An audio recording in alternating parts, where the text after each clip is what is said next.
నేను సర్వశక్తి కలిగినటువంటి దేవుడను, నేనేమైనా చేయడానికి సమర్థుడను. నీ జీవితం ఎంతగా చెడిపోయి ఉన్నా నేను నిన్ను బాగు చేయగలను. నీ ఆరోగ్యం ఎంతగా క్షీణించిపోయినా నేను నిన్ను స్వస్థపరచగలను. నీవు ఎంత ఘోరమైనటువంటి అప్పుల ఊబిలో ఇరుక్కునిపోయినా నేను నిన్ను పైకి తీసుకొని రాగలను. నీవు పడిపోయినా కృంగిపోయి ఉన్నా నేను నిన్ను లేవనెత్తగలను. నేనేమైనా చేయగలను. నాకు అసాధ్యమైనటువంటిది ఏది కూడా లేదు. యెహోవాకు అసాధ్యమైనది ఏమైనా ఉన్నదా అని ఆయన ప్రశ్నిస్తూ ఉన్నాడు. కాబట్టి మీరు ఏ విషయంలో దేవుడిది చేయగలడా అని డౌట్ పడాల్సినటువంటి పని లేదు.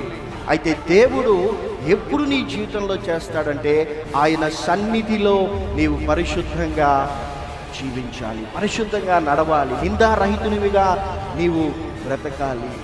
నీ యుగ సమాప్తి అందు భయంకరమైనటువంటి విపత్తులు జరుగుతాయి. దేవుని సన్నిధి నుండి మరుగు చేయమని కేకలు వేసేటువంటి దినాలు. ఎవ్వడు నిన్ను రక్షించలేని ఆ యొక్క పరిస్థితి రాకముందే, ఇంకా నీకు సమయం ఉండగానే ఆయన తన సన్నిధిలో పరిశుద్ధంగా జీవించే అవకాశాన్ని ఇస్తూ ఉన్నాడు. ఒకవేళ నీ జీవితంలో నేను పాపిని అనుకుంటూ ఉన్నావేమో, నీవెంత ఘోరమైన పాపివైనా యేసు ప్రభు దగ్గరికి వచ్చి ప్రభువా నన్ను రక్షించు అంటే ఆయన తన పరిశుద్ధ రక్తంతో నేను కడుగుతాడు. నీవు పరిశుద్ధంగా జీవించేటువంటి గొప్ప భాగ్యాన్ని నీకు ఇస్తాడు. ఒకవేళ యేసునందు నీ విశ్వాసం ఉంచి ఉంటే, ఆయన రక్తంలో నీవు కడగబడి ఉంటే, పరిశుద్ధ జనముగా చేయబడినటువంటి ఆ గొప్ప రక్షణ అనుభవాన్ని నీవు కలిగి ఉంటే, నీవింకా దుష్టత్వంలో పాపంలో బ్రతుకుతూ ఉంటే నీ జీవితాన్ని సరిచేసుకోవాలి. అందుకే ఆయన పరిశుద్ధాత్మ దేవుడిని పంపించాడు. అందుకే ఆయన వాక్యాన్ని ప్రకటిస్తున్నాడు. అందుకే ఆయన వాక్యాన్ని ఇచ్చాడు.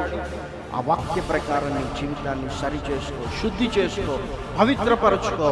దేవుని కొరకు పరిశుద్ధంగా జీవించు. ప్రతిరోజు ఆ వాక్యంతో సిద్ధపరిచిన ప్రార్థన చేయి. ప్రతిరోజు దేవుని స్తుతించు. ప్రతిరోజు దేవునికి కృతజ్ఞత కలిగి జీవించు.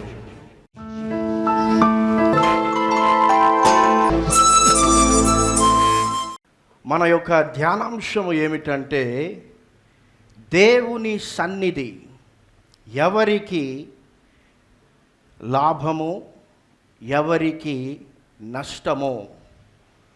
చాలామందికి ఈ మాట వినగానే ఆశ్చర్యము కలుగుతుంది. ఎందుకంటే దేవుని సన్నిధి అన్నటువంటిది తప్పకుండా మనకు లాభమునే కలిగిస్తుంది, కానీ దేవుని సన్నిధి మనిషికి నష్టాన్ని కలిగిస్తుందా?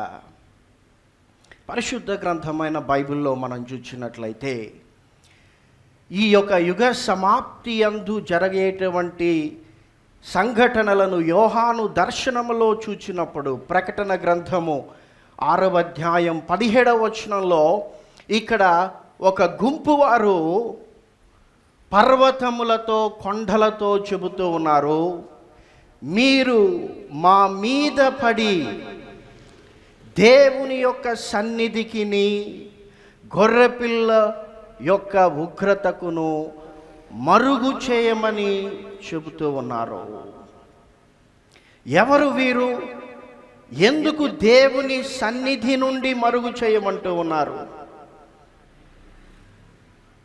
అని మనం చూసినట్లయితే, ప్రకటన గ్రంథంలో 5వ అధ్యాయంలో మనం చూస్తాము, సింహాసనమునందు ఆసీనుడై ఉన్నటువంటి దేవుని కుడి చేతిలో గట్టిగా 7 ముద్రలు వేయబడినటువంటి ఒక పుస్తకం ఉన్నది, ఒక గ్రంథము ఉన్నది. ఆ గ్రంథము విప్పబడినటువంటి తరువాతనే యేసు ప్రభువులు వారు తిరిగి ఆయన ఈ భూమి మీదకి వస్తారు. ఆ యొక్క గ్రంథమును విప్పుటకు భూమి మీద కానీ, భూమి క్రింద కానీ, పరలోకములో కానీ గొర్రెపిల్లైనటువంటి యేసుక్రీస్తు తప్ప ఎవరికీ అధికారము లేదు, అర్హులు కారు. 6వ అధ్యాయంలో ఆ యొక్క గ్రంథము విప్పబడినప్పుడు, అనగా ఆ యొక్క 6 ముద్రలు విప్పబడినప్పుడు ఏం జరుగుతుందో చాలా స్పష్టంగా దేవుడు యోహానుకు దర్శనంలో చూపించాడు. ఆ యొక్క 6వ ముద్ర విప్పబడినప్పుడు యోహాను చూశాడు. 12వ వచనము నుండి మనము చూచినట్లయితే, అప్పుడు మహాభూకంపము కలిగింది, సూర్యుడు కంపలి వలె నలుపయ్యాడు, చంద్రబింబం అంతయు రక్తవర్ణముగా చేయబడింది, చుట్టబడినటువంటి గ్రంథము తొలగిపోయినట్లుగా ఆకాశ మండలము తొలగిపోయింది, ప్రతి ద్వీపము వాటి వాటి స్థానములు తప్పినట్లుగా దేవుని వాక్యం తెలియజేస్తూ ఉంది.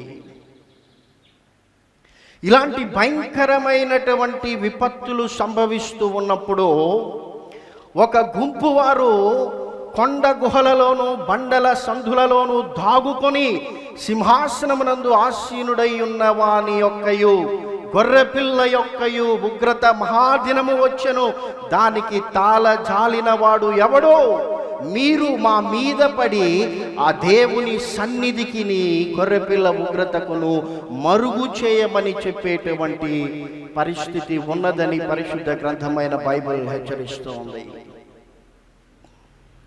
యేసు ప్రభువుల వారు వచ్చుటకు ముందే దేవుని యొక్క సన్నిధిలో మనము సరిగా బ్రతకకపోతే ఆ యొక్క దేవుని సన్నిధి నుండి నిన్ను నీవు మరుగు చేసుకునేటువంటి పరిస్థితి వస్తుందని దేవుని వాక్యం తెలియజేస్తూ ఉంది.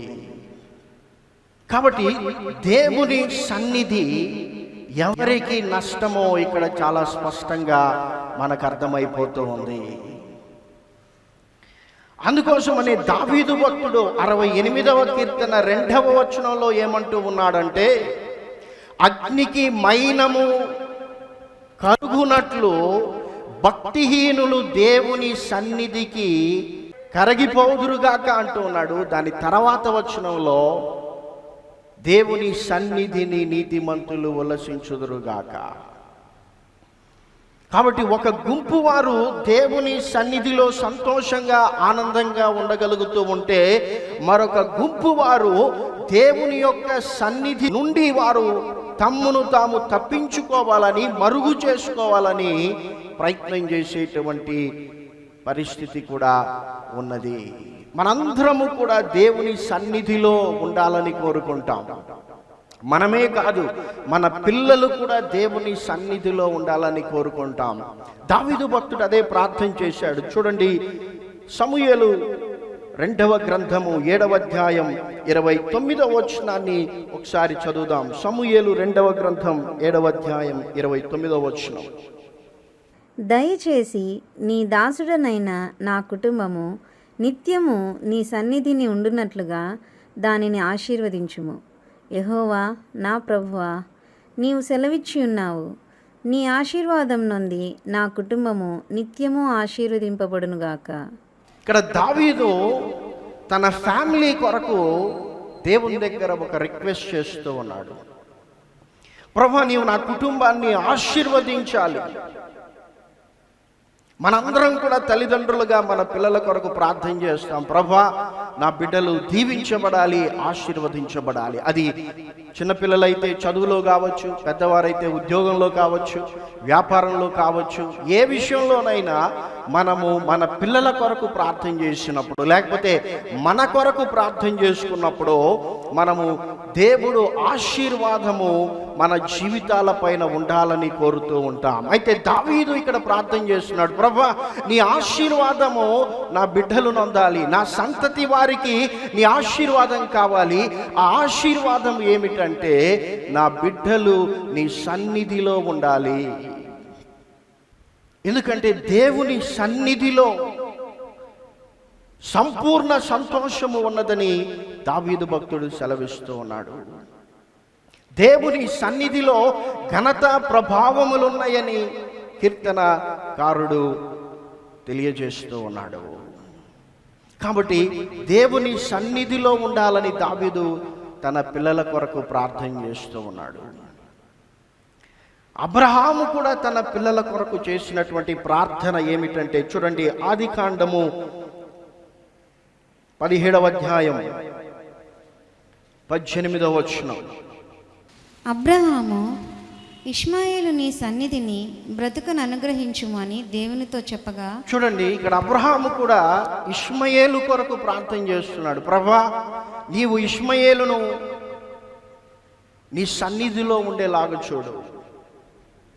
ఎందుకంటే మనందరికీ ఒక అవగాహన ఉంది, ఏంటంటే దేవుని సన్నిధి మనతో ఉంటే, దేవుని సన్నిధిలో మన పిల్లలు ఉండగలిగితే, దేవుని సన్నిధి మనకు తోడుగా ఉంటే, దేవుని సన్నిధి మనల్ని ఆవరించి ఉంటే మనకంతా మంచి జరుగుతుంది, మనకంతా లాభమే కలుగుతుంది అని. అయితే మనం గమనించాల్సినటువంటి విషయం ఏంటంటే, దేవుని సన్నిధి అన్నటువంటిది ప్రతి మనిషికి అవైలబుల్గా ఉంది. హల్లెలూయా.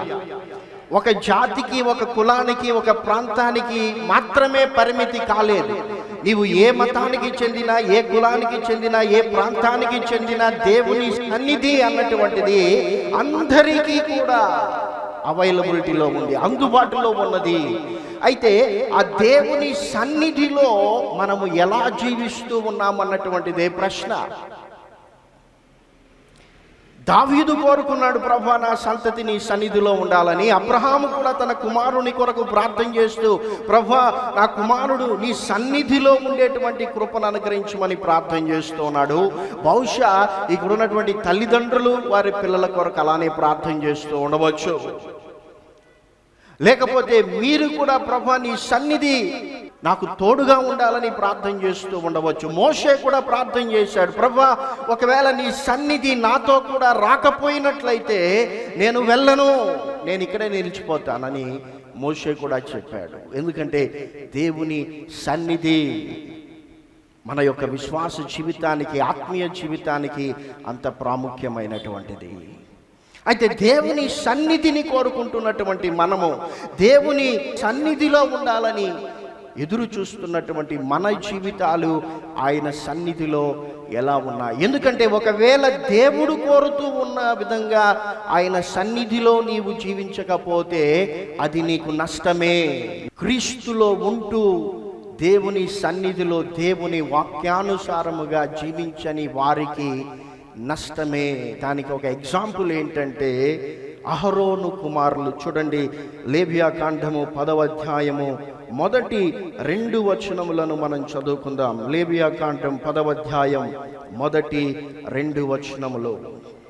అహరోను కుమారులైన నాదాబు, అబీహులు తమ తమ ధూపార్తులను తీసుకొని వాటిలో నిప్పులుంచి వాటి మీద ధూపద్రవ్యం వేసి, యెహోవా తమకు ఆజ్ఞాపింపని వేరొక అగ్నిని ఆయన సన్నిధికి తేగా, యెహోవా సన్నిధి నుండి అగ్ని బయలుదేరి వారిని కాల్చివేసెను.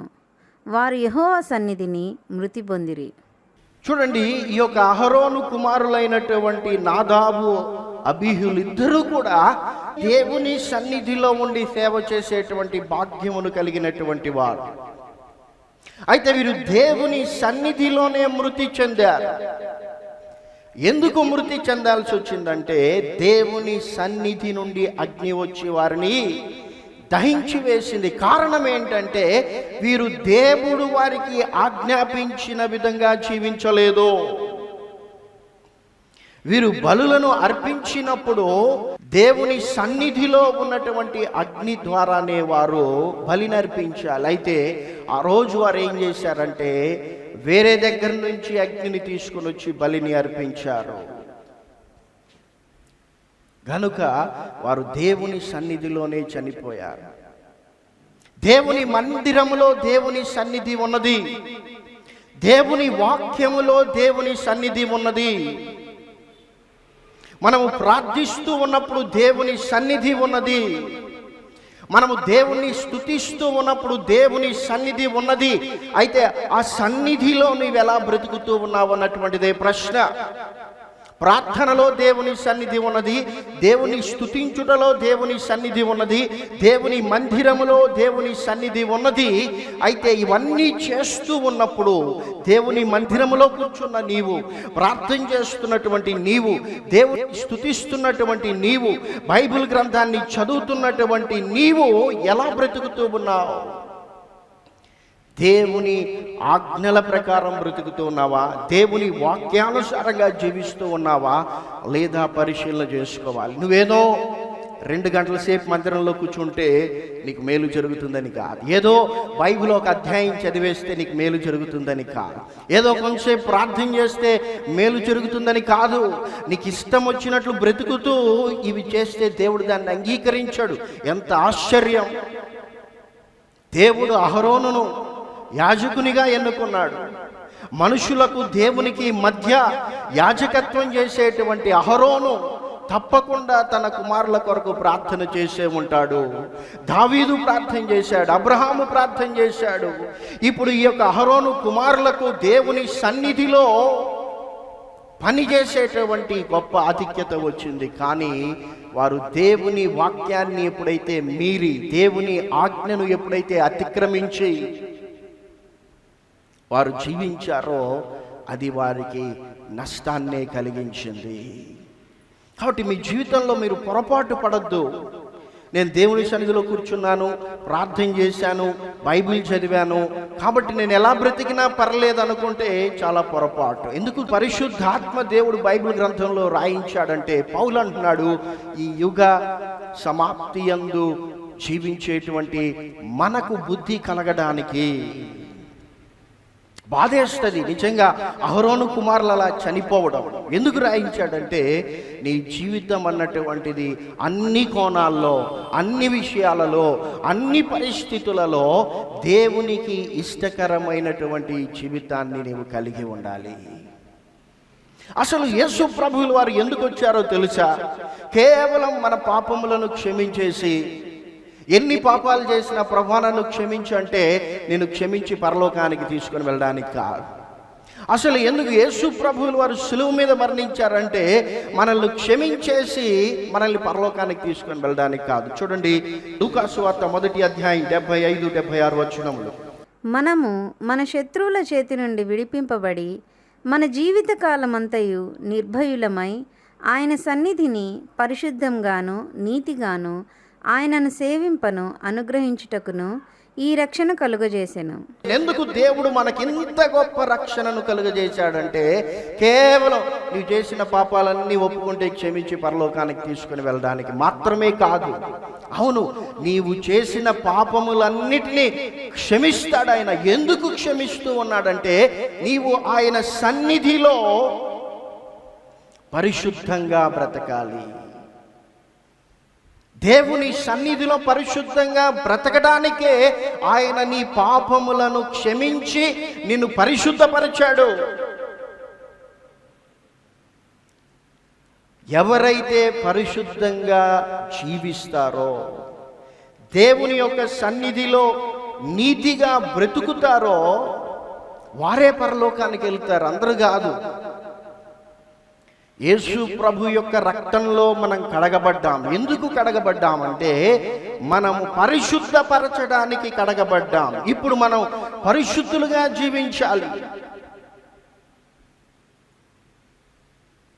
చాలా మంది యేసు ప్రభువుని నమ్ముకున్నారు, వారి పాపములను ఒప్పుకున్నారు, కానీ వారి జీవితాలలో దేవుని కార్యములు వారికి కనిపించడం లేదు. ఎందుకు దేవుడు ఇంకా నా జీవితంలో ఈ కార్యం చేయలేదు? ఎందుకు దేవుడు నా ప్రార్థనను ఆలకించడం లేదు? ఎందుకు నేను అనుకున్నది దేవుడు నా జీవితంలో చేయడం లేదు అన్నటువంటి ప్రశ్నలతో సతమతం అవుతూ ఉన్నారు. విశ్వాస జీవితంలో వెనక్కి వెళ్ళిపోతూ ఉన్నారు. దేవుడు నీ జీవితంలో చేసినటువంటి అతి పెద్ద అద్భుతం ఏంటంటే, ఆయన గొప్ప రక్షణను నీకు కలుగజేశాడు, నీ పాపములను క్షమించాడు. ఆయన తన పరిశుద్ధ రక్తంలో నిన్ను కడిగాడు, నిన్ను పరిశుద్ధపరిచాడు. నీవిప్పుడు పరిశుద్ధంగా జీవించాలి. నీవు పరిశుద్ధంగా జీవించినప్పుడు దేవుడు నీ జీవితంలో అద్భుతం చేస్తాడు. హల్లెలూయా. అందుకోసమనే దేవుడు అబ్రహాముతో ఏమంటూ ఉన్నాడంటే, ఇక వాగ్దాన పుత్రుడైనటువంటి ఇస్సాకును అబ్రహాముకు అనుగ్రహించడానికి ముందుగా, అబ్రహాము నీవు నా సన్నిధిలో నడవాలంటూ ఉన్నాడు. చూడండి, ఆది కాండంలోనికి మనం వచ్చినట్లయితే 17వ అధ్యాయం 1వ వచనం. అబ్రాము 99 ఏండ్ల వాడైనప్పుడు యెహోవా అతనికి ప్రత్యక్షమై నేను సర్వశక్తి గల దేవుడను, నా సన్నిధిలో నడుచుచు నిందారహితుడవై ఉండుము. దేవుడు అబ్రహామునకు 75 ఏండ్ల వయస్సు కలిగినప్పుడు వాగ్దానం చేశాడు. అబ్రహాము, ఇదిగో నేను నీకు సంతానాన్ని కలుగజేస్తాను, ఆ సంతానము ఆకాశ నక్షత్రముల వలె, ఇసుక రేణువుల వలె వారు విస్తరిస్తారని వాగ్దానం చేశాడు. అయితే దేవుడు చేసినటువంటి ఆ వాగ్దానము అబ్రహాము యొక్క జీవితంలో నెరవేర్చబడ్డానికి ముందుగా, అనగా 100 ఏండ్ల వయసులో అబ్రహామునకు ఇస్సాకు అన్నటువంటి వాగ్దాన పుత్రుడు పుడితే, దేవుడు అబ్రహామునకు 99 ఏండ్ల వయసులో మరలా ప్రత్యక్షమయ్యేమంటూ ఉన్నాడంటే, నీవు నా సన్నిధిలో నడవాలి, పరిశుద్ధంగా బ్రతకాలని దేవుడు తెలియజేస్తూ ఉన్నాడు. ఎప్పుడైతే అబ్రహాము దేవుని సన్నిధిలో నడిచాడో, పరిశుద్ధంగా బ్రతికాడో, నిందారహితునిగా జీవించాడో, అప్పుడు దేవుడు అబ్రహాము శారాలను దర్శించి ఆ వాగ్దాన పుత్రుడైనటువంటి ఇస్సాకును అనుగ్రహించాడు. హల్లెలూయా. చూడండి, దేవుడు అక్కడ అబ్రహాముతో ఎలా ఇంట్రడ్యూస్ చేసుకుంటూ ఉన్నాడంటే, నేను సర్వశక్తి కలిగినటువంటి దేవుడను, నేనేమైనా చేయడానికి సమర్థుడను, నీ జీవితం ఎంతగా చెడిపోయి ఉన్నా నేను నిన్ను బాగు చేయగలను, నీ ఆరోగ్యం ఎంతగా క్షీణించిపోయినా నేను నిన్ను స్వస్థపరచగలను, నీవు ఎంత ఘోరమైనటువంటి అప్పుల ఊబిలో ఇరుక్కునిపోయినా నేను నిన్ను పైకి తీసుకొని రాగలను, నీవు పడిపోయినా కృంగిపోయి ఉన్నా నేను నిన్ను లేవనెత్తగలను, నేనేమైనా చేయగలను, నాకు అసాధ్యమైనటువంటిది ఏది కూడా లేదు, యెహోవాకు అసాధ్యమైనది ఏమైనా ఉన్నదా అని ఆయన ప్రశ్నిస్తూ ఉన్నాడు. కాబట్టి మీరు ఏ విషయంలో దేవుడిది చేయగలడా అని డౌట్ పడాల్సినటువంటి పనిలే. అయితే దేవుడు ఎప్పుడు నీ జీవితంలో చేస్తాడంటే, ఆయన సన్నిధిలో నీవు పరిశుద్ధంగా జీవించాలి, పరిశుద్ధంగా నడవాలి, నిందారహితునివిగా నీవు బ్రతకాలి.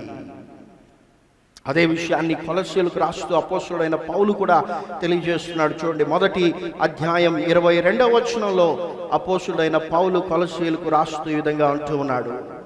తన సన్నిధిని పరిశుద్ధులుగాను నిర్దోషులుగాను నిరపరాధులుగాను నిలువబెట్టుటకు ఆయన మాంసయుక్తమైన దేహమందు మరణం వలన ఇప్పుడు మిమ్మును సమాధానపరచును. ఎందుకు దేవుడు క్రీస్తును పంపించి ఆయనకు శత్రువులుగా ఉంటున్నటువంటి మనలను తనతో సమాధానపరుచుకున్నాడంటే, ఆయన సన్నిధిలో మనం పరిశుద్ధంగా జీవించడానికి. గడిచినటువంటి కాలం చాలు ఆ చెడ్డ మాటలకు, ఆ చెడు చేష్టలకు, ఆ దుష్ట క్రియలకు, ఆ పాపిష్టి జీవితానికి నీవింకా ముగింపు పలకాలి, పరిశుద్ధంగా బ్రతకాలి. ఎక్కడ యేసు ప్రభువు నమ్ముకున్నటువంటి నీ జీవితంలో పరిశుద్ధంగా బ్రతుకుతున్నావు, నీకు ఈ లోకస్తులకు ఎక్కడ వ్యత్యాసం కనిపిస్తుంది? వాడు పాపం చేస్తున్నాడు, నీవు చేస్తున్నావు, వాడు ఏం చేస్తున్నాడు అది నీవు చేస్తున్నావు, వాడు ఎలా బ్రతుకుతున్నాడో వాడికంటే ఇంకా నీచంగా బ్రతికేటువంటి బ్రతికే నీదైతే ఆయన సన్నిధి నీకు నష్టాన్ని కలుగజేస్తుంది. మోసపోవద్దు. నేను దేవుని సన్నిధిలో కూర్చున్నాను కాబట్టి, ప్రార్థన చేశాను కాబట్టి, బైబిల్ చదివాను కాబట్టి, దేవుడు దాన్ని ఒప్పుకోలేదు. అహరోను కుమారులను దేవుడు అంగీకరించలేదు, ఎక్స్క్యూజ్ చేయలేదు, దేవుడు పర్లేదులే అని ఆయన అనుకోలేదు. ఎందుకంటే వారిని ఎన్నుకున్నదే ఆయన సన్నిధిలో పరిశుద్ధమైనటువంటి రీతిలో అన్నీ జరిగించడానికి. దేవుడు నిన్ను నన్ను ఎందుకు ఎన్నుకున్నాడో తెలుసా? పేతురు రాస్తూ ఆయన 2వ అధ్యాయం 9వ వచనంలో అంటున్నాడు, చీకటిలో నుండి ఆయన మిమ్మల్ని ఆశ్చర్యకరమైనటువంటి వెలుగులోనికి పిలిచాడు. ఎందుకు పిలిచాడో తెలుసా? మీరు పరిశుద్ధ జనముగా బ్రతకటానికి.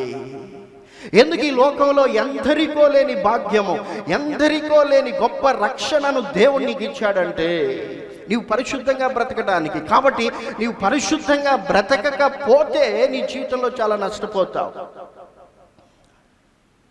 You are called to be holy. అసలు నిన్ను పిలిచిందే, నిన్ను రక్షించిందే దేవుడు. అందుకు నీవేదో అందంగా ఉన్నావని, నీ దగ్గర డబ్బు ఉందని, నీకు మంచి హోదా ఉందని, నీవు చాలా జ్ఞానవంతుడు అని కాదు దేవుడు నిన్ను పిలిచింది.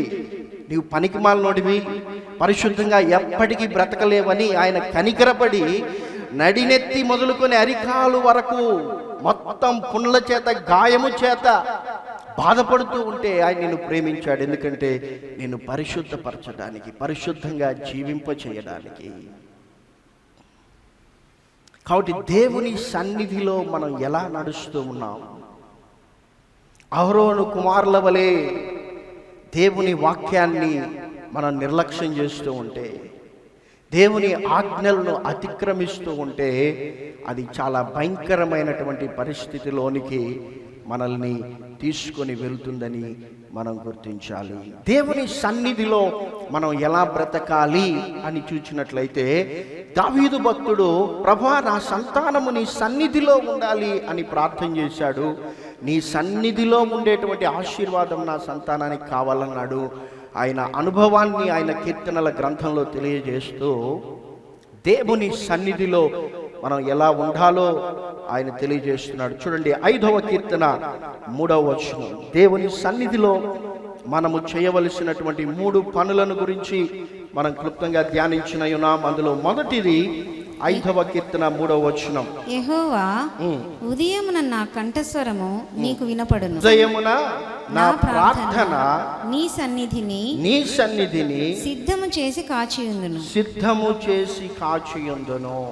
చూడండి, నీ ప్రార్థన అన్నటువంటిది సిద్ధపాటుతో కూడుకున్నటువంటిదిగా ఉండాలి. దేవుని సన్నిధిలో నీ ప్రార్థనను నీవు సిద్ధపరుచుకోవాలి. నోటికి ఇష్టం వచ్చిందల్లా చేయడం ప్రార్థన కాదు. నీకు అనిపించిందంతా దేవుణ్ణి అడగడం ప్రార్థన కాదు. నీకు కావలసిందంతా దేవుని దగ్గర కోరుకోవడం ప్రార్థన కాదు. ఇలా ఎవరు చేస్తారంటే అన్యజనులు చేస్తారు. అందుకే యేసు ప్రభువుల వారు మత్తయి సువార్త 6వ అధ్యాయంలో అన్నారు, మీరు అన్యజనుల వలె ప్రార్థన చెయ్యొద్దు. వారు ఎలా చేస్తారో తెలుసా? విస్తరించి చేస్తారు. కావలసినవన్నీ అడుగుతారు. వారికి ఏవి నచ్చితే అవి అడుగుతారు. వారి మనసుకు ఏవి తోచితే వాటిని అడుగుతూ ఉంటారు. కాబట్టి అలాంటి ప్రార్థనలు కాదు మీరు చేయాల్సింది. మీరు వారి వలె ఉండకుడి. మీరు ఎలా ప్రార్థన చేయాలంటే దేవుని వాక్యానుసారంగా ప్రార్థన చేయాలి. నీ ప్రార్థనను దేవుని వాక్యంతో సిద్ధపరచుకోవాలి. ఆయన సన్నిధిలో వాక్యముతో దావీదు ప్రార్థనను సిద్ధపరచుకున్నటువంటి అనుభవాన్ని కలిగి ఉన్నాడు. అసలు నీ జీవితంలో ఎప్పుడైనా సిద్ధపరిచిన ప్రార్థన చేశావా? ప్రార్థనను ఎప్పుడైనా దేవుని సన్నిధిలో సిద్ధపరిచావా? లేకపోతే బయటికి వెళ్ళేటప్పుడు, చెప్పులు వేసుకునేటప్పుడు, బండికి ఆన్ చేసేటప్పుడు, కారులో కూర్చున్నప్పుడు, బస్సు బయలుదేరినప్పుడు, ట్రైన్ హారన్ మోగినప్పుడు ప్రభువా కాపాడని ప్రార్థించేటువంటి అనుభవమేనా? అవందరూ చేస్తారు. అన్ని జనులు కూడా మీకంటే బాగా చేస్తారు. వారు మొక్కుకొని ఏదో ముద్దు కూడా పెట్టుకుంటారు. మీరైనా మనసులో చేసుకుంటారు. అలాంటి ప్రార్థనలుగా దేవుని సన్నిధిలో సిద్ధపరిచినటువంటి ప్రార్థన. అంటే ఆ ప్రార్థన అనుభవం ఎలా వస్తుందంటే దేవుని వాక్యాన్ని మీరు శ్రద్ధతో చదివినప్పుడు వస్తుంది. అంటే దేవుడు నాతో ఏం మాట్లాడుతూ ఉన్నాడు తెలుసుకోవాలి అని చదివినప్పుడు మీరు సిద్ధపరిచినటువంటి ప్రార్థనను చేస్తారు. అంటే ఆ వాక్యం ఏమైతే చెబుతుందో ఆ విధంగా మీ ప్రార్థనను సిద్ధపరచుకుంటారు.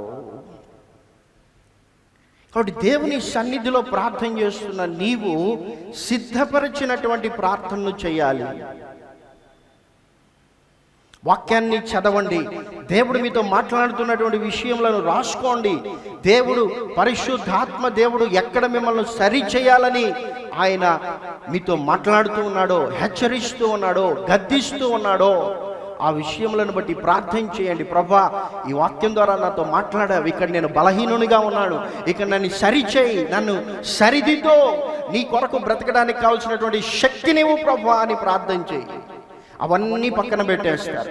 అది కావాలి, ఇది కావాలి, ఇలా చెయ్యి, అలా చెయ్యి అని ప్రార్థన చేయడానికి దేవుడు మనకు అనుమతినివ్వలేదు. దేవుని సన్నిధిలో మన హృదయాన్ని కుమ్మరించాలి. చూడండి 8వ వచనం 62వ కీర్తనలో దేవుని వాక్యం తెలియజేస్తూ ఉంది. జనులారా, ఎల్లప్పుడూ ఆయన యందు నమ్మిక ఉంచుడి, ఆయన సన్నిధిని మీ హృదయంలో కుమ్మరించుడి. దేవుడు మనకు ఆశ్రయం. చూడండి, దేవుని సన్నిధిలో మీ హృదయములను కుమ్మరించాలి. ఇదైతే హాఫ్ పార్ట్ చాలా మంది విశ్వాసాలు చేస్తారు. అంటే వారి హృదయంలో ఏవే కోరికలు అయితే ఉన్నాయో, ఏవేవి వారికి కావాలనుకుంటున్నారో వాటన్నిటిని కూడా దేవుని సన్నిధిలో కుమ్మరిస్తారు. అయితే దానికి ముందు నీవు దేవుని సన్నిధిలో ఏమి కుమ్మరించాలంటే నీ బలహీనతలను కుమ్మరించాలి. ప్రభువా, ఈ విషయంలో నేను తప్పిపోతున్నాను, ఈ విషయంలో నేను బలహీనుడిగా ఉన్నాను, ఈ విషయంలో విజయాన్ని పొందుకోలేకపోతున్నాను, ఈ విషయంలో నేను రాజీ పడుతున్నాను, ఈ విషయంలో నేను సరైనటువంటి తీర్మానం చేయలేకపోయాను అని నీ తప్పులను, నీ యొక్క బలహీనతలను, నీ అతిక్రమములను, నీ దోషములను నీవు దేవుని సన్నిధిలో కుమ్మరించాలి.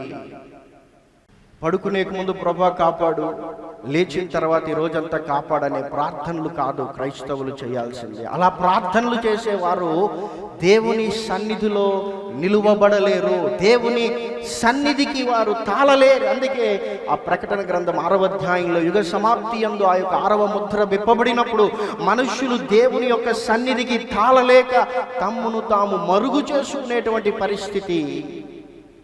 ఆయన సన్నిధిని నువ్వు చక్కగా నిలువబడాలని, అంటే దాక్కునేటువంటి పరిస్థితి లేకుండా ఆయన వచ్చినప్పుడు, ఆయన ప్రత్యక్షమైనప్పుడు నీవు ఆయన ఎదుట నిలవబడడానికి, ఆయన నిన్ను పరిశుద్ధంగా జీవింపచేయడానికి, ఆయన సన్నిధిలో నీవు పరిశుద్ధునిగా జీవించడానికి ఆయన నీకు రక్షణనిచ్చాడు.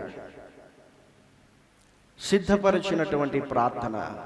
నీవు దేవుని సన్నిధిలో నీ అవసరతలను అడగడం తప్పని నేను చెప్పడం లేదు. హన్నా కూడా దేవుని సన్నిధిలో ఆమె హృదయాన్ని కుమ్మరించింది, ప్రార్థించింది. ప్రభువా, నాకు పిల్లలు లేరు, అనేక మంది నన్ను నిందిస్తూ ఉన్నారు. దేవుడు విన్నాడు, ఆలకించాడు. అయితే హన్నా జీవితంలో దేవుడు ఆ కుమారుని ఇచ్చిన తర్వాత ఆ కుమారుడు పరిశుద్ధంగా జీవించున్నట్లుగా దేవుని మందిరములో ఆ బిడ్డను పెంచింది, దేవుని మందిరానికి అప్పగించింది, దేవుని మందిరములో విడిచిపెట్టింది. ఆవిడ దేవుని జీవితంలో అద్భుతాలు చేస్తాడు. అయితే ఎందుకు చేస్తున్నాడంటే హోల్ కాన్సెప్ట్ ఏంటంటే నీవు పరిశుద్ధంగా జీవించడానికి.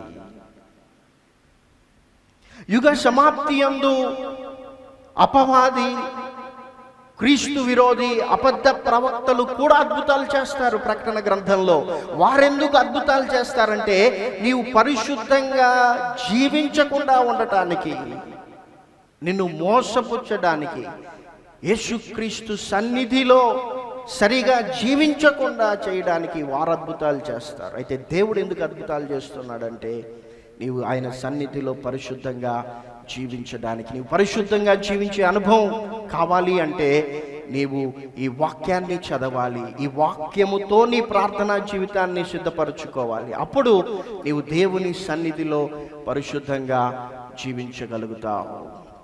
ఆయన మనల్ని పరిశుద్ధ రక్తంలో కడిగాడు, ఆయన తన పరిశుద్ధ వాక్యాన్ని మనకిచ్చాడు.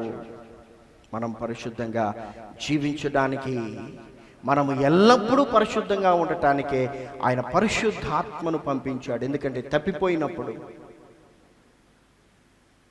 ఆయన మనల్ని హెచ్చరించి, గద్దించి, మన పాపమును ఒప్పింపజేసి ఆయన సన్నిధిలో పరిశుద్ధంగా జీవింపచేయడానికి. రెండవదిగా మనం చూసినట్లయితే దేవుని సన్నిధిలో మనం ఏం చేయాలి, ఎలా జీవించాలంటే 68వ కీర్తన 4వ వచనం. 68వ కీర్తన 4వ వచనం. దేవుని గూర్చి పాడుడి, ఆయన నామమును బట్టి స్తోత్రగానం చేయుడి.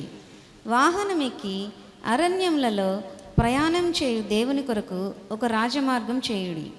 యెహోవా అను ఆయన నామమును బట్టి ఆయన సన్నిధిని ప్రహర్షించుడి. చూడండి, ఇక్కడ దావీదు దేవుని సన్నిధిలో మనము ఉల్లసించేటువంటి వారిగా, ప్రహర్షించేటువంటి వారిగా ఉండాలని తెలియజేస్తూ ఉన్నాడు. అది ఎలా సాధ్యం అంటే, నీ ప్రార్థనా జీవితం అన్నటువంటిది దేవుని వాక్యముతో సిద్ధపరచుకున్నప్పుడు ఏమవుతుందంటే, నీవు దేవుణ్ణి స్తుతించేది కూడా దాంట్లోనికి యాడ్ చేస్తావు. దేవుణ్ణి స్తుతించేటువంటి అనుభవం నీకు ఉండాలి. నువ్వు అడిగింది చేయకపోతే ప్రార్థన చేయడం కూడా మానేసేటువంటి వారు ఉన్నారు.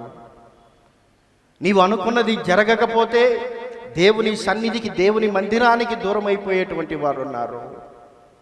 అలాంటి జీవితాలు యుగ సమాప్తి యందు దేవుని సన్నిధికి తాళలేక కొండ బండ సందులలో దాగుకునేటువంటి పరిస్థితి ఉన్నది. కాబట్టి ఇప్పుడే అలవాటు చేసుకోండి. ఆయన సన్నిధిలో వాక్యాన్ని చదవడం, ఆ వాక్య ప్రకారం ప్రార్థనను సిద్ధం చేయడం, దేవుణ్ణి స్తుతించడం అలవాటు చేసుకోండి. దేవుణ్ణి స్తుతించేటువంటి అనుభవం అంటే దావీదు దానికి ఒక బెస్ట్ ఎగ్జాంపుల్. ఆయన కీర్తనల గ్రంథంలో నేను ఎల్లప్పుడూ యెహోవాను సన్నుతిస్తానన్నాడు. నిత్యము ఆయన కీర్తి నా నోటనుంటుందన్నాడు. దినమెల్లా నా నాలుక నీ గురించి పాడుతుందని చెప్పాడు. అంటే అదేదో దేవుడు అద్భుతం చేస్తేనే స్తుతించే అనుభవం కాదు. అదేదో నీవు అనుకున్నది జరిగితేనే దేవుని స్తుతించేటువంటి అనుభవం కాదు. నీ జీవితంలో నువ్వు అనుకున్నది జరిగినా జరగకపోయినా, నీ జీవితంలో నీవు ప్రార్థన చేసినది దేవుడు ఇచ్చినా ఇవ్వకపోయినా, నీ జీవితంలో కష్టాలు, ఇరుకులు, ఇబ్బందుల గుండా నీవు వెళ్తూ ఉన్నా స్తుతించేటువంటి అనుభవం దేవుని సన్నిధిలో నీవు కలిగి ఉండాలి. మూడవదిగా మనం చూసినట్లయితే 95వ కీర్తన 2వ వచనంలో ఇక్కడ దేవుని వాక్యం తెలియజేస్తుంది. దేవుని సన్నిధిలో ఉంటున్నటువంటి మనము దేవునికి కృతజ్ఞతాస్తుతులు చెల్లించాలి. కృతజ్ఞతాస్తుతులతో ఆయన సన్నిధికి వచ్చేదము, కీర్తనలు పాడుచు ఆయన పేరట సంతోషగానం చేయుదము. చూడండి, కృతజ్ఞతాస్తుతులతో మనము దేవుని సన్నిధికి రావాలి. కృతజ్ఞతాస్తుతులు అంటే ఏంటంటే, దేవుని స్తుతించడం వేరు, కృతజ్ఞతాస్తుతులు చెల్లించడం వేరు. దేవుడు మన జీవితంలో కార్యం చేసినప్పుడు దేవుణ్ణి స్తుతిస్తాం. ప్రభా, నీవు నాకు ఇది ఇచ్చావు, ఈ అద్భుతాన్ని చేశావు, ఈ స్వస్థతను ఇచ్చావు, నన్ను పాస్ చేశావు, నాకు ఉద్యోగం ఇచ్చావు, పెళ్లి చేశావు, పిల్లల్ని ఇచ్చావు, అవి ఏవైనా కావచ్చు. దాన్ని బట్టి మనం దేవుణ్ణి స్తుతిస్తాం. అయితే కృతజ్ఞతాస్తుతి అన్నటువంటిది నీవు చెల్లించాలంటే దేవుడు నీకు చేసినటువంటి ఆ కార్యమునకు తగినట్లుగా జీవించినప్పుడే అది సాధ్యమవుతుంది. అంటే కృతజ్ఞతా భావం. ఆయన చేశాడు, స్తుతించావు, అయిపోయింది. నీకెవరైనా ఒక గిఫ్ట్ ఇచ్చారనుకోండి, ఆ గిఫ్ట్ని మీరు తీసుకున్నప్పుడు తప్పకుండా మీరు థ్యాంక్స్ చెప్తారు. థ్యాంక్స్ చెప్పేసి వెళ్ళిపోయి వారికి ఇష్టం లేని పనులు చేస్తే, వారిని గాయపరిచే విధంగా మీ జీవితం ఉంటే, ఆ థ్యాంక్స్ చెప్పడం వల్ల ఏం లాభం ఉంది? ఏమీ లాభం లేదు. ఫార్మాలిటీకి ఎవరైనా థ్యాంక్స్ చెప్తారు. రోడ్లో అడుక్కునేవారు కూడా మీరు ఒక 10 రూపాయలు వేస్తే వాడు కూడా నువ్వు చల్లగా ఉండాలని దీవిస్తాడు, నిన్ను పొగుడుతాడు, మంచోడు అంటాడు. అది కాదు, అది దేవుణ్ణి స్తుతించడం మంచిదే, స్తుతించాలి. యెహోవాను స్తుతించుట మంచిది. అయితే కృతజ్ఞతాస్తుతులు, దేవునికి కృతజ్ఞత కలిగి బ్రతకడం. ఇంతకుముందు చెప్పాను కదా, నీ బ్రతికి ఎలా ఉండింది? నడినెత్తి మొదలుకొని అరకాలు వరకు మొత్తం పచ్చి పుండ్లే, ఎవడు నీ గాయాలు కట్టలేదు, వాసన వస్తుంది, దగ్గరికి వచ్చే పరిస్థితి లేదు. అయితే ఆయన నిన్ను ప్రేమించాడు, వచ్చాడు, నీ గాయాలని ముట్టాడు, నిన్ను ఆయన పరిశుద్ధ రక్తంలో కడిగాడు, నిన్ను బాగు చేశాడు, నిన్ను పరిశుద్ధపరిచాడు. ఇప్పుడు నీవు కృతజ్ఞతగా ఆ పరిశుద్ధమైనటువంటి జీవితాన్ని కొనసాగించాలి. కాబట్టి ఏదో నోటితో నేను కృతజ్ఞతాస్తుతులు చెల్లిస్తానంటే కాదు. కృతజ్ఞతాస్తుతులు అన్నటువంటిది నీ ప్రాక్టికల్ లైఫ్ ద్వారా దేవునికి చెల్లించాలి. స్తుతులు అంటారా, మీరు పాటల ద్వారా, మీ నోటితో, మీ నాలుకతో, మీ పెదవులతో దేవుని స్తుతించవచ్చు. అయితే కృతజ్ఞతాస్తుతి అన్నటువంటిది మీ లైఫ్ ద్వారా దేవునికి చెల్లించాలి. సరే, ఒక 3 విషయాలు సృష్టి దేవుని సన్నిధిలో ఏం తెలియజేస్తుందో నేను క్లుప్తంగా చెప్పి ముగించేస్తాను. మొదటి దినవృత్తాంతముల గ్రంథము 16వ అధ్యాయం 33వ వచనంలో మనం చూసినట్లయితే, ఇక్కడ దేవుని సన్నిధిని వనవృక్షములు ఏం చేస్తూ ఉన్నాయో దేవుని వాక్యం తెలియజేస్తూ ఉంది. భూజనులకు తీర్పు తీర్చుటకై యెహోవా వేంచేయుచున్నాడు. వనవృక్షములు ఆయన సన్నిధిని ఉత్సహించును. చూడండి, 96వ కీర్తన 12వ వచనంలో కూడా దేవుని వాక్యం తెలియజేస్తోంది. పొలమును దాని యందుగల సర్వమును యెహోవా సన్నిధిని ప్రహర్షించునుగాక. వనవృక్షములన్నీయు ఉత్సాహధ్వని చేయునుగాక. ఈ యొక్క వనవృక్షములు దేవుని సన్నిధిలో ఉత్సహిస్తూ ఉన్నాయి. ఇది దేనికి సాదృశ్యంగా ఉందంటే, నీవు ఫలించేటువంటి అనుభవమునకు సాదృశ్యంగా ఉన్నది. నీకు అనుభవం రావాలంటే, అంటే ఫలించేటువంటి అనుభవం, చక్కగా కాపు కాసేటువంటి జీవితం. మొదటి కీర్తనలో చెప్పబడినటువంటి ఆకువాడక కాలమందు ఫలమిచ్చేటువంటి చెట్టు, ఆ జీవితం నీవు కలిగి ఉండాలంటే దేవుని సన్నిధిలో సిద్ధపరిచిన ప్రార్థన చేసే అనుభవం కలిగి ఉండాలి.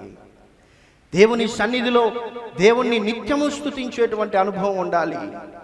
దేవుని సన్నిధిలో కృతజ్ఞత స్తుతులు చెల్లించేటువంటి జీవితం, అనగా పరిశుద్ధంగా జీవించేటువంటి అనుభవం నీకుంటే తప్పకుండా నీ జీవితంలో నీవు ఫలిస్తావు, అభివృద్ధి చెందుతావు. నువ్వు ఎక్కడున్నావో అక్కడ ఉండిపోవు. దేవుడు నిన్ను పైకి తీసుకొని వస్తాడు. నీ వ్యాపారంలో తీసుకొని వస్తాడు, నీ ఉద్యోగంలో తీసుకొని వస్తాడు, నీ చదువులో తీసుకొని వస్తాడు. అన్ని విషయాలలో దేవుడు నిన్ను పైకి తీసుకొని వస్తాడు. ఫలించేటువంటి అనుభవం ఎప్పుడంటే ఆయన సన్నిధిలో పరిశుద్ధంగా జీవించినప్పుడు. రెండవదిగా మనం చూసినట్లయితే పర్వతములను గురించి 97వ కీర్తన 5వ వచనంలో కీర్తనాకారుడు అంటున్నాడు.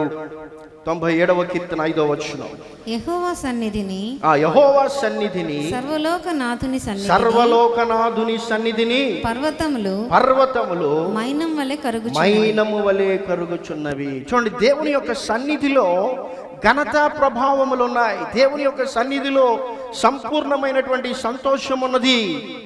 ఆ యొక్క ఘనత, ఆ యొక్క ప్రభావములు, ఆయన సన్నిధిలో ఉంటున్నటువంటి ఆ యొక్క శక్తి ఏం చేస్తూ ఉందంటే పర్వతములను కూడా కరిగేటట్లు చేస్తూ ఉంది. నీ జీవితంలో పర్వతముల లాంటి సమస్యలు నీవు ఎదుర్కొంటూ ఉన్నావేమో. నీ జీవితంలో ఉన్నటువంటి స్థలము నుండి ముందుకు వెళ్ళలేక ఒక పెద్ద పర్వతము నీ కన్నుల ఎదుట అడ్డుగా ఉండేటువంటి పరిస్థితిని నీవు కలిగి ఉన్నావేమో. అయితే నీవు దేవుని సన్నిధిలో సిద్ధపరిచినటువంటి ప్రార్థన, దేవుణ్ణి నిత్యము స్తుతించేటువంటి అనుభవం, ఆ పర్వతం కనిపిస్తున్నా దేవుణ్ణి స్తుతించాలి. సహజంగా మన విశ్వాసం ఏంటి? పర్వతము వెళ్ళిపోతే దేవుణ్ణి స్తుతిస్తాం. లేదు, ఎరికో గోడలు వారి కంటికి కనిపిస్తూనే ఉన్నాయి. 7 రోజులు కనిపించాయి. 6 సార్లు తిరిగినప్పటికీ ఎరికో గోడలు అలానే ఉన్నాయి. అయితే 7వ దినమందు తిరిగినప్పుడు ఆ ఎరికో గోడలు కూల్చివేయబడ్డాయి. చప్పట్లు కొట్టి దేవుని నామాన్ని కనపరిచారు. కాబట్టి నీ ఎదురుగా ఉంటున్నటువంటి ఆ యొక్క పర్వతము కరిగిపోయేటట్లు దేవుడు చేయగలడు, కూలిపోయేటట్లు చేయగలడు. ఆ సమస్యలు దేవుడు నీ జీవితంలో లేకుండా చేయగలడు. నీ కంటికి ముందు అడ్డుగా ఉన్నటువంటి దానిని దేవుడు తొలగించి మార్గమును సరళము చేసి నీవు వెళ్ళాల్సినటువంటి స్థలమునకు దేవుడు నిన్ను తీసుకొని పోగలడు. కానీ ఆయన సన్నిధిలో అవి కరిగిపోవాలంటే నీవు ఆయన సన్నిధిలో సిద్ధపరిచిన ప్రార్థన చేసే అనుభవం, నిత్యము దేవుని స్తుతించే అనుభవం, కృతజ్ఞతాస్తుతులు చెల్లించేటువంటి జీవితం నీకు అవసరం. ఇంకా దేవుని వాక్యంలో 3వదిగా మనం చూసినట్లయితే నదులు దేవుని సన్నిధిలో చప్పట్లు కొడతాయని కీర్తనాకారుడు అంటున్నాడు. చూడండి, 98వ కీర్తన 8వ వచనం, ఆయన సన్నిధిని నదులు చప్పట్లు కొట్టునుగాక, కొండలు కూడి ఉత్సాహధ్వని చేయునుగాక. చూడండి, నదులు దేవుని సన్నిధిలో చప్పట్లు కొడుతూ ఉన్నాయి. సహజంగా నదుల దగ్గర ఎలాంటి శబ్దము ఉండదు. మీరు సముద్రం దగ్గరికి వెళితే అలల యొక్క శబ్దము, ఘోష మీకు చాలా ఎక్కువగా వినిపిస్తుంది, పెద్దగా వినిపిస్తుంది, వినిపిస్తూనే ఉంటుంది. అలలు అన్నటువంటివి ఎప్పుడు ఆగిపోవు. అయితే నదిలో జనరల్గా నీళ్లు చాలా నిమ్మలంగా ఉంటాయి.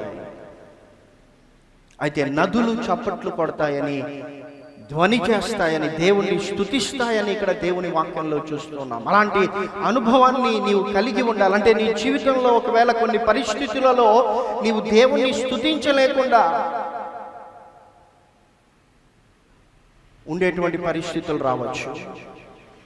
నీవు ఊహించనివి, నీవు ఎదురు చూడనివి, నీవు కోరుకొననివి, నీవేవైతే వద్దనుకున్నావో అవే నీ జీవితంలో జరిగేటువంటి పరిస్థితి ఉన్నది.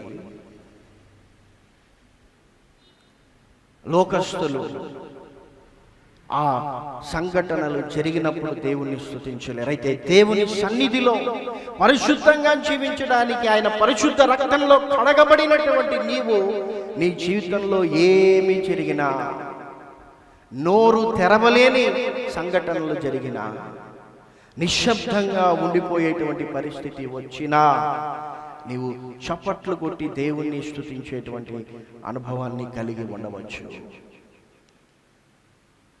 ఎప్పుడంటే సిద్ధపరిచినటువంటి ప్రార్థన, నిత్యము స్తుతించే అనుభవం.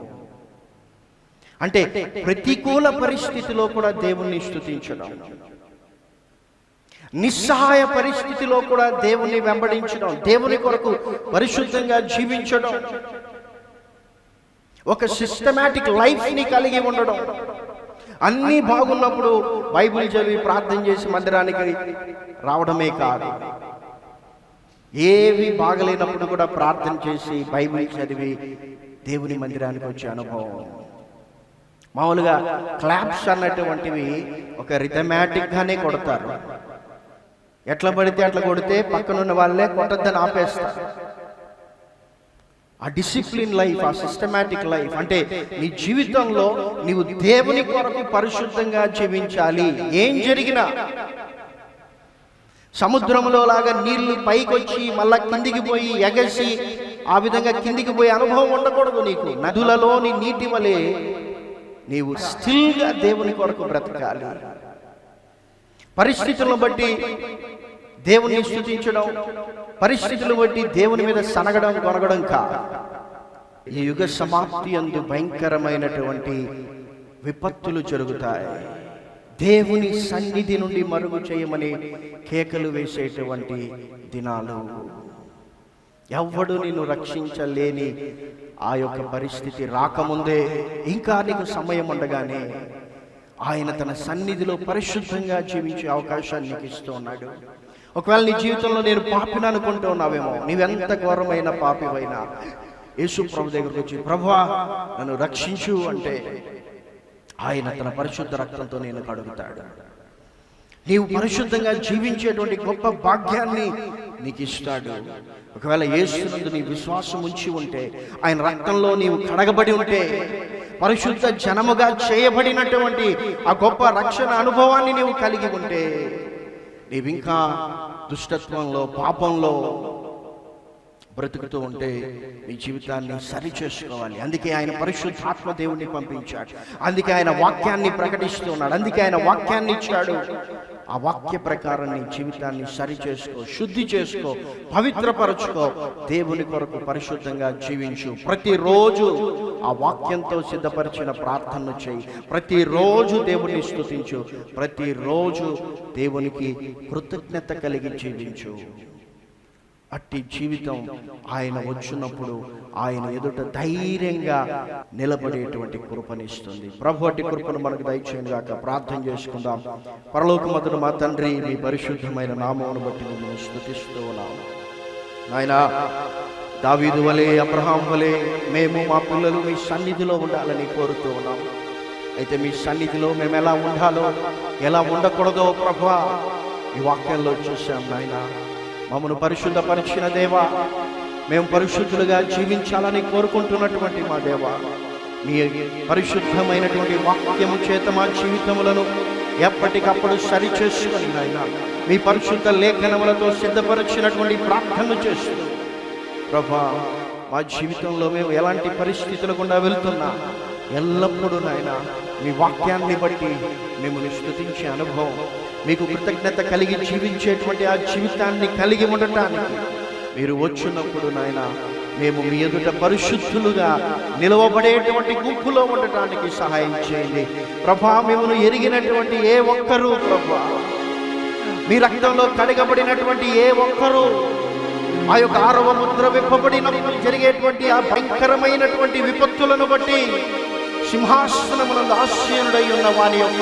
గొర్రెపిల్ల యొక్క ఉగ్రత నుండి, ఆయన సన్నిధి నుండి మమ్మను మరుగు చేయమని కొండలతో పర్వతములతో చెప్పేటువంటి పరిస్థితి ఉండకుండా పరిశుద్ధాత్మదేవ మీరు మాకు సమయాన్ని ఇచ్చి ఉండగానే మా జీవితములను సరి చేసుకొని పరిశుద్ధంగా జీవించే గొప్ప కృపను నాకు మా అందరికీ దయచేయమని యేసు క్రీస్తు నామమున ప్రార్థించుచున్నాను తండ్రి. ఆమేన్.